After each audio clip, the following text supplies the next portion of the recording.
So this is from a podcast called The Big Number. So I haven't listened to it, but I did see some people talking about it. So I guess they're sponsored by Yahoo Sports, and they talked a little bit about the De'Aaron Fox extension. And, you know, I already gave you guys my thoughts on the extension, right? I'm not somebody that's going to, like, lose my mind over a player getting a substantial amount of money. Like, all right, do they deserve it? Compared to what the owners make, yeah. I mean, players probably should make more than what they make, right? Just like if you're comparing, you know, and what they bring and everything. So, yeah, entertainment industry, yeah, I get it. But I'm just not someone that's like super excited about the Spurs spending a ton of money, right?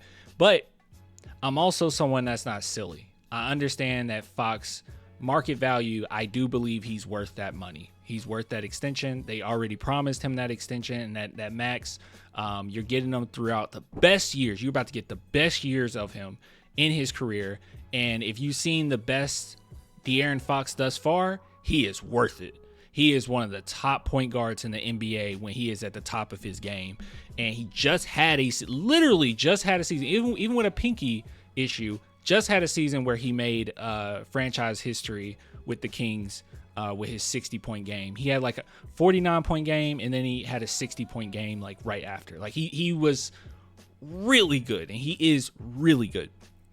So, nope, I'm not worried, you know, as far as the extent. I'm not crazy about it, but apparently these guys kind of talk about the extension, their thoughts on it, and how it actually works out pretty well, right? So let's see.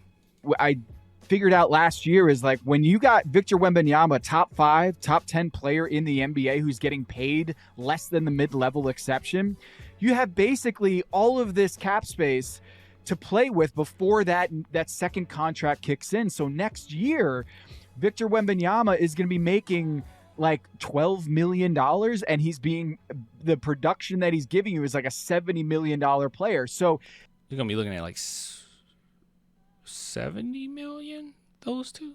Wait, 60 something million? I wanted to answer this before I missed it. If you got to choose, would you take Trey or Fox? I think De'Aaron Fox fits our team a little bit better. In the previous live stream, or a couple live streams ago, I said that like Trey Young might be better than Fox. I take that back. I had to think about it. I'm like, nah, when Fox is getting, because Fox is obviously a far superior defender than Trey Young. Yeah, I would take Fox. I think you're talking about Trey Young.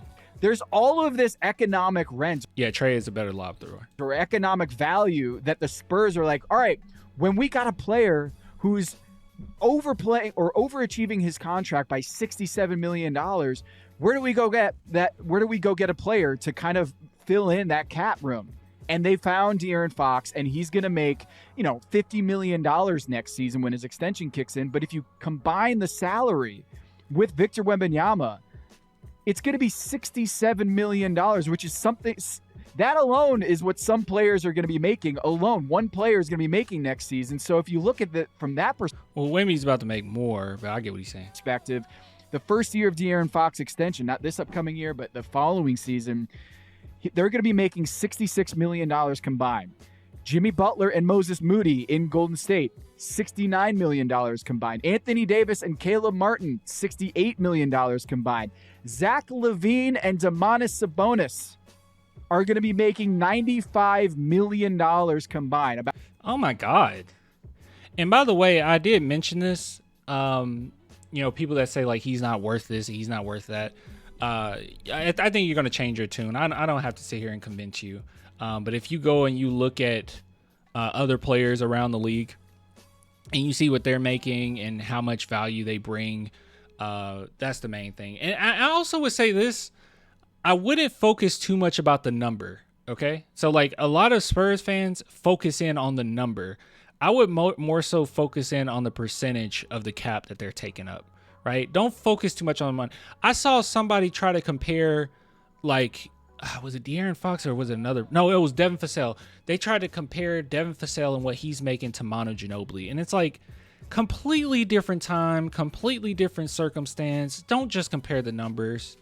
don't just compare the numbers, right? And when you looked at the cap percentages, at some point, Manu was taking up quite a bit of the cap, right? But like, don't come on. Let's not do that. Don't do that. About $30 million more than what De'Aaron Fox and Victor Wembanyama are going to make in horrible. 2 years. So from that perspective, I understand why San Antonio is like, hey, we got to take advantage and capitalize on this Wemby window when he's making, 20 cents on the dollar compared to what his actual value is on the open market. Yeah. And that's what every franchise is trying to do with their younger players right now. Is like, let me get as much out of this as humanly possible, because we're eventually not going to be able to pay them, and they'll go somewhere else and get paid maybe a little bit more. But yeah, said it's funny because the Spurs have so many options to depend on, which is absolutely insane. We have so much. I mean, you have multitude of draft picks. You still got some money to work with. If you were to trade Keldon Johnson, you would have a little bit more money to work with. I digress. But yeah, we're gonna pay $100 million for Wemby and Fox in 2 years' time anyway. It ain't that serious. It's gonna be totally fine. Okay, it's gonna be totally fine. You're getting the best of the best. I love to trade Sohan.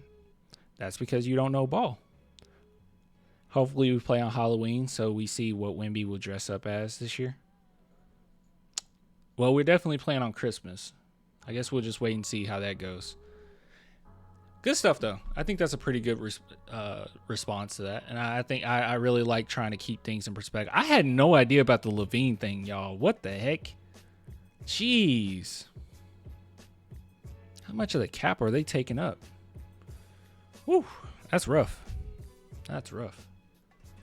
Anyways. Still good stuff. Good stuff. Hold on. Let me see if there's any... No, not really. I was going to say if there was any comments talking about it, but no, there's none. No, none talking about it. Good stuff, though. Let me look at this chat real quick. Remember when Levine-Murray duo was the dream in San Antonio? Yeah, the dream was, and I think I even discussed it. I entertained it because so many Spurs fans wanted it. Yeah, it was Zach LaVine, DeJounte Murray, and DeAndre Ayton. That's what it was. It was those three. Oh, let me go ahead and bring this up.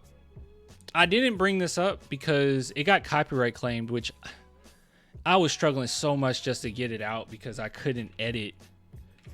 I put a bunch of clips in it, and apparently the video was corrupted and it wouldn't upload. But I do have another video out on Spurs Invasion. So if you guys want to check it out, feel free.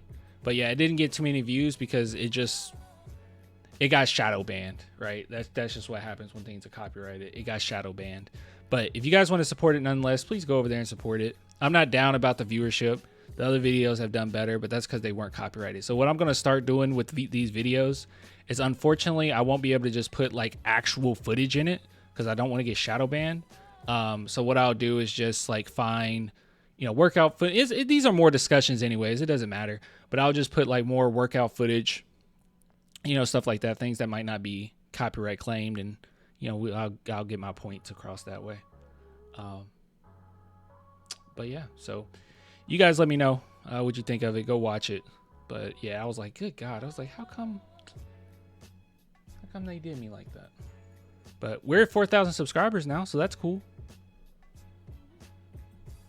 But yeah.